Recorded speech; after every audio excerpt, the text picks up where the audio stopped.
Setelah memberikan perintah itu kepada para bawahannya, salah satu bawahannya pun berkata kepada Jiang Jian, kalau mereka yang membawa banyak orang dari Dewan Pengawas Siswa, jika mereka menyerang si Chen terlalu keras, dia berkata kalau hal tersebut takutnya akan membunuh si Chen. Namun, Jiang Jian yang sangat marah dengan si Chen pun berkata, kalau awalnya ia cuma ingin memberinya pelajaran kecil.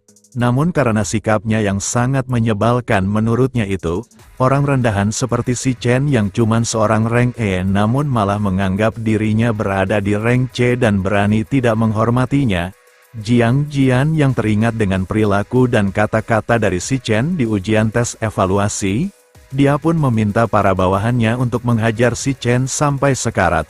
Karena kalau si Chen sampai lumpuh karena tindakannya itu, hal itu akan membuatnya tidak bisa mengikuti ujian kelulusan yang akan diadakan 2 minggu lagi. Dan dengan kemampuannya yang bertipe Cloud Assassin top tier di sekolahnya itu, Jiang Jian berkata kalau dia akan melampiaskan amarahnya itu terhadap si Chen. Di sisi si Chen dan adiknya yang sedang berjalan menuju rumah mereka. Di perjalanan mereka, Xiao Yun berkata kepada kakaknya itu, kalau di 2 hari belakangan ini, sikap kakaknya tersebut terlihat sangatlah aneh, dan karena sikapnya itu, Xiao Yun pun bertanya kepada kakaknya itu, apakah si Chen sedang tertekan karena memikirkan ujian kelulusan dirinya. Seperti yang sudah diketahui kalau kakaknya itu adalah orang yang sangat keras kepala, Xiao Yun beranggapan kalau sikap aneh kakaknya itu tidak mungkin dikarenakan masalah percintaan, dan sesuai dengan perkataan kakaknya itu yang pernah ia bilang kepada dirinya di masa lalu, Xiao Yun berkata kalau si Chen harus menguatkan dirinya ketika ia sedang mengalami kesulitan. Karena hidup itu perjalanan yang panjang, cepat atau lambat Xiao Yun berkata kalau si Chen pasti bisa melewati masalahnya itu.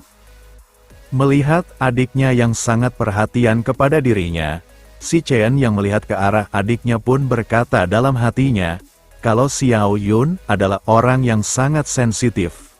Karena baru saja ia bertemu dengan dirinya, Xiao Yun bisa menyadari perubahan dari dirinya. Dan karena adiknya itu belum tahu kalau si Chen sudah menjadi seorang awakening, dia pun memaklumi apa yang dipikirkan oleh adiknya tersebut. Karena ia mungkin masih berpikiran kalau mereka masih hidup sengsara seperti dulu. Si Chen pun berkata kalau dia dalam keadaan baik-baik saja. Namun, Xiao Yun yang tak mempercayai perkataan kakaknya itu, dia berkata dalam hatinya dengan mengatakan, kalau kakaknya itu bertingkah seolah-olah pria yang sangat tegar, dan mungkin karena harga dirinya sebagai pria, Xiao Yun berasumsi kalau kakaknya itu tidak mau menunjukkan rasa sedihnya kepada dirinya. Pada saat si Chen dan adiknya melewati jalan yang sudah ditunggu oleh Jiang Jian dan para bawahannya, salah satu bawahannya yang melihat si Chen berjalan dengan seorang perempuan pun berkata, kenapa si Chen bisa berjalan ke rumahnya dengan seorang perempuan? Namun di sisi Jiang Jian yang melihat itu, hal tersebut adalah hal baik bagi mereka, karena sesudah mereka berhasil menghajar si Chen dengan sangat parah, mereka bisa bersenang-senang dengan perempuan yang sedang berjalan dengan si Chen, tanpa mereka harus memikirkan kejahatan yang akan mereka lakukan. Karena di tempat tersebut, tidak terdapat CCTV yang akan membuat mereka kerepotan untuk melancarkan rencananya itu. Di sisi si Chen yang menyadari kehadiran orang-orang yang mengikutinya dari arah belakang, dia yang tahu kalau mereka adalah geng dari Dewan Pengawas Siswa yang ingin mencelakainya.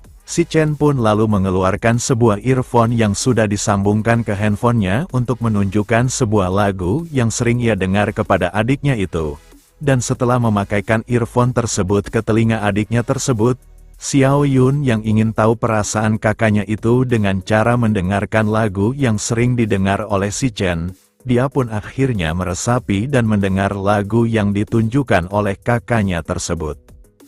Setelah si Chen meminta adiknya itu mendengarkan lagu yang ia tunjukkan untuk bertujuan menghalangi pendengaran saat ia akan menghajar para gerombolan yang mengincarnya itu, si Chen yang terlihat marah pun lalu berjalan menghampiri mereka, dan melihat rank mereka berada jauh di bawah rank yang ia miliki. dengan ditemani musik yang didengar oleh adiknya itu. Pada saat mereka bergerak serentak untuk melancarkan serangan kepada dirinya, si Chen pun lalu menggunakan kemampuannya itu. Di kehidupan si Chen yang sebelumnya, pada tahun 2160, dirinya kehilangan anggota keluarga terakhirnya, dan baru setelah tahun 2167, saat ia bangkit dari kematian, akhirnya ia bisa berjumpa kembali dengan adiknya itu, dan dengan pertemuan pertamanya dengan keluarganya sejak 7 tahun tersebut, mereka yang berani mengganggu kebahagiaannya itu pun membuat si Chen sangatlah marah. Dengan amarahnya yang meluap, si Chen pun bergerak dengan cepat ke arah salah satu dari mereka dan langsung menendangnya tepat di wajah pria tersebut, sehingga pria itu yang terkena tendangan telak dari si Chen pun langsung terhempas ke belakang rekan-rekannya. Sebelum rekannya itu menyadari apa yang sedang terjadi, si Chen dengan kecepatannya itu pun bergerak ke arah mereka dan melancarkan serangannya, yang hal itu pun tidak bisa mereka hentikan. Karena dengan kecepatan yang dimiliki oleh si Chen, mereka sama sekali tidak bisa membaca pergerakan yang dilakukan oleh si Chen. Setelah si Chen berhasil menendang musuh terakhir dari kelompok yang pertama bergerak untuk menyerangnya, dari 2 orang yang tersisa selain Jiang Jian yang ada di belakang mereka, salah satu dari mereka pun mencoba untuk melancarkan serangan kepada si Chen dengan tinjuannya.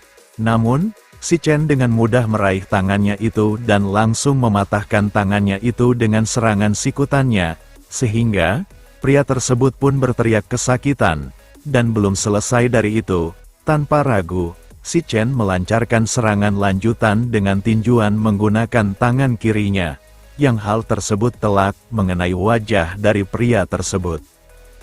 Pria itu yang terhempas karena kuatnya serangan dari si Chen tersebut, dia pun mengenai rekannya yang ada di belakangnya, sehingga mereka berdua pun ikut terhempas ke belakang dengan sangat kuat.